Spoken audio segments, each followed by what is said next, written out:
I work at the Multicultural Council of Windsor and Essex County.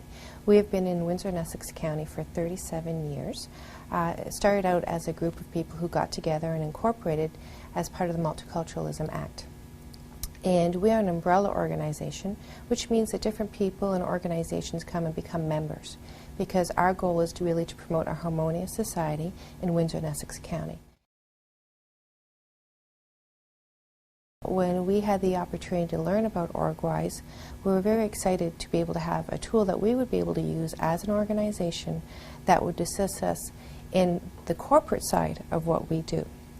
So we received an email and notification about a project that was coming forward, and our executive director, Kathy Thomas, said, you know what, the Multicultural Council will be really excited to be a part of that. It's an opportunity to do some self-reflection.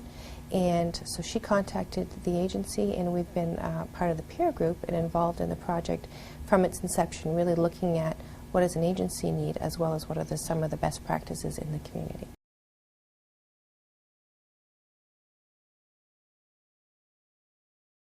Our first step was to take a look at the tool individually. So I looked at the tool as the Director of Programs and Operations with our Executive Director, and kind of wrapped our head around what we were trying to accomplish. And we informed the board that we would be involved with this process, because it really needs to be a board-driven as well as ED and staff. So what we did is we pulled together the management team. So it wasn't just the ED and myself looking at the tool. We had all of the managers of all the programs in the room. So we pulled it up on a big screen, we looked at all the questions, and then we started going through the questions one by one and having a real discussion on the questions. So it wasn't just a yes, yes, yes, checking all the marks. What we did is said, are we really doing that? And then we set up another piece of paper and some markers and said, okay, what's the proof that we're meeting the standard? Or what do we think we need to do to really meet the standard? And if we're showing leadership, how have we done that in the community? We didn't want to say, yes, we're high quality, but if we said that, we wanted some proof to say, yes, we know we're showing leadership in that area, but this is how. Either we've shared it with another organization, or it's been written up as an article, or we've had an opportunity to really show leadership in that area. Once we completed the tool, we had all of the standards done. We shared it with our board, and we reviewed it at our management team. And then from that, we, as a management team, we looked at the outcomes and the scores, and we said, where do we need to put some energy? And from that, we've created action plans specific to different areas. And so, say in the financial aspect, we know we have lots of processes and systems in place. We might not have policies. So it was a motivator for us to put some things into a policy format, and then we were able to raise our standards in some of those areas. It documented areas that we already knew we needed to give more attention to. For example, we knew we had all the financial processes in place. We might not have a written policy. So we were able to use the tool into the research area and the tools area to come up with some standardized processes to do that, to say, okay, well, here's a policy or a format to do that. Another area for Multicultural Council is volunteer management. We do not have a paid volunteer coordinator on staff. So do we know that this is an area that we can put more time, energy, resources into? Absolutely. Can we do that at this time? Not at the level that we would like to. But it is something that we have an action plan, an area that we can apply for grants or look for opportunities to support and to really build that area in a more effective way.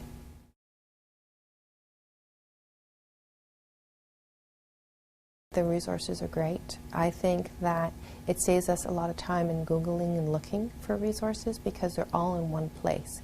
And then what we're able to do is take the resources and adapt it to our need.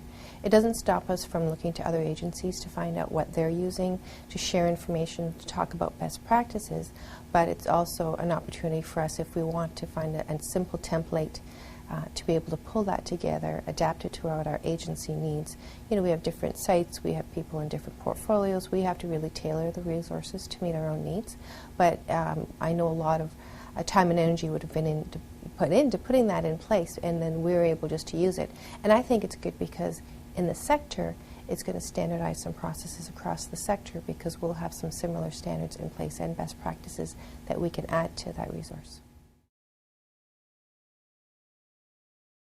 the biggest struggle is getting started because everyone's so busy that it's another thing to do. But I think that what we did is we also tied into our strategic planning process.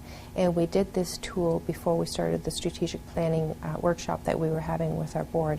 So we had some really informed data to bring to that meeting.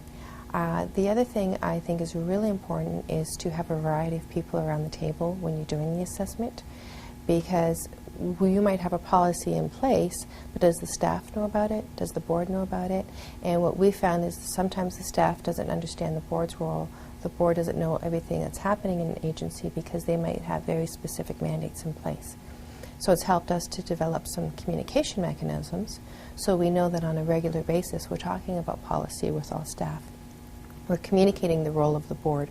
We're talking about our annual reports or annual general meeting. And it's helping us to remind us to say, have we talked about this? Have we shared this? Have we put this out? And it's also something at management level that we're going to continue to look on an ongoing basis. And then it'll be satisfying to see some of those scores go up. We learned the importance of some self-assessment and self-reflection. I think the nonprofit sector, it's a very busy place to work, and we have a lot of reporting mechanisms in place, and sometimes they're externally driven, and this will give us an opportunity on a regular basis to look at our internal processes, our internal systems, and also a basis to work from. So we're not looking at everything in a different light every year. I would like to be able to look at that on an ongoing basis and continue to move to the next level, also being able to utilize the opportunity to share with others, to show leadership in some areas, or to look to leaders in the community and say, can you help us to really refine the work that we're doing in a specific area? The tool was very useful to us, as I said. I think it's really important to make that investment, whether it's time, financial, human resources, into capacity building in the community and to being able to share those resources. And an online tool, we're not always able to get together face-to-face. I think there's a value to that too, but having an online tool that an organization can complete, keep their recording in place, continue to look back on it, and then maybe get together with others and share that. So I think that's an important investment that we need to make in our community.